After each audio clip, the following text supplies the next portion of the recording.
یعنی صرف ملک پاکستان نہیں، دنیا بھر کے ممالک اگر سنتے ہیں تو سن لیں، دعوت اسلامی انشاءاللہ نہ کبھی ہڑتال کرے گی، نہ احتجاج کرے گی، نہ حکومتوں کے تختے الٹنے کے پھیر میں پڑے گی، نہ ہنگامے کرے گی، نہ پتھر اٹھائے گی، نہ آگ لگائے گی، نہ گھیراؤ جلاؤ کرے گی، نہ احتجاجی ریلیاں نکالے گی انشاءاللہ۔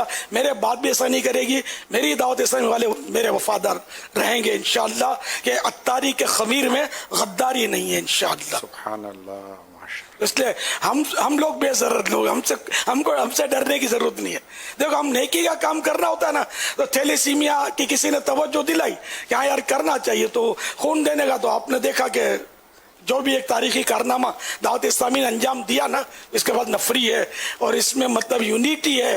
الحمدللہ سننے والے لوگ ہیں یہ لوگ، لیکن یہ الحمدللہ تخریبی کاموں میں نہیں پڑتے، مار داڑ میں نہیں پڑتے، ہڑتالوں میں نہیں پڑتے۔ اب کوئی اپنے طور پر چلا جائے تو ظاہر ہے کہ وہ تو جہاں کوٹھی ہوتی ہے، بنگلہ ہوتا ہے، واش روم تو ہوتا ہی ہے نا، لیکن جو مرکز ہے ہمارا، یہ بالکل آپ کو انشاءاللہ کبھی بھی اس کام میں انوالو نہیں ملے گا، ہمارے ذمہ داران اس کام میں انوالو نہیں ملیں گے۔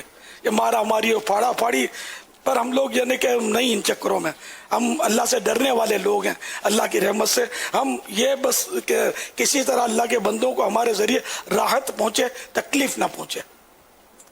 صلو علی الحبیب صلی اللہ تعالی علی محمد۔